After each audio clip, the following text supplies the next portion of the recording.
Hello, my name's Bill Panikvar, and this video is about a Delta faucet with slow flow. Um, this model in particular is a 19949 model, and the reason I'm making this is mine was a little bit different than everybody else's that I saw online, so that's why I chose to make this video. But basically it's a Delta faucet here, kitchen faucet with the sprayer, and just so you know, mine was actually obsolete, the sprayer knob right here, and I was like, are you kidding me? So I said, I gotta fix this. Now I already fixed it. Basically I was doing some other plumbing, and when I turned off some of the main valves, I must have got some gunk in the system, and it got stuck here in this shower head or whatever you want to call it. So on this one here, again, had some slow flow. Mine just has a knurled nut here where you go and you could take it off and you just, turn it counterclockwise as always. And then you actually do have to kind of wiggle it a little bit to get it out. It takes a little bit, but it pulls out. And I know on some other videos they were saying that there's had a C-clip. Let me see if I get this a little closer. A C-clip. This seems to be now embedded, molded in. And of course there's the ring washer for preventing leaking.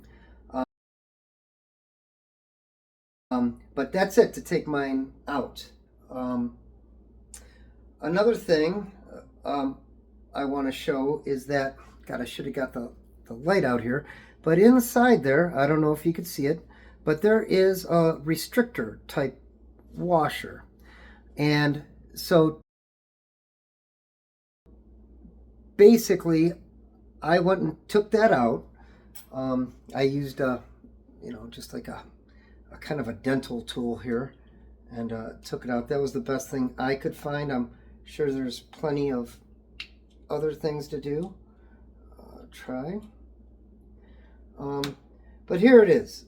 Here is that little ring. At first when I was looking at it, I was like, oh my God, is that like molded in there? Is it some plastic? Is it some ceramic insert or something like that? But no, it looks like just a restrictor, or it could be just for spacing, to make sure that you don't over torque, possibly over torque this. I don't know. But I've tried it with this in and out. It does not affect the function of the faucet. But the main thing is once I did that and took that out, this is all, this here is just a shell. And you could take it out. There's videos about that, how you take this off and there's a screw and you take it out.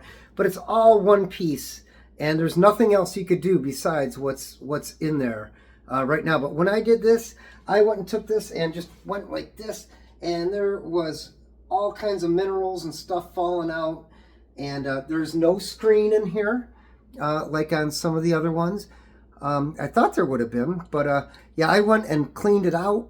And I couldn't believe all the stuff coming out. And once I did that, then everything worked. So that's the main thing.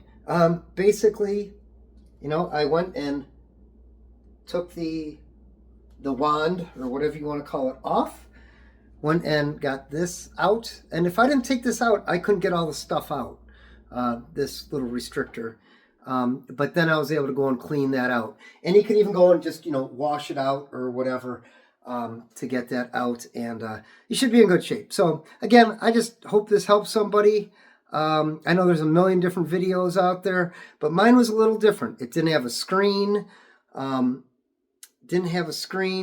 it had this restrictor in there, and I just want to make sure people know you can get this restrictor out, and you can get in there and clean up any mineral deposits and so forth in there. All right, thank you so much. Take care.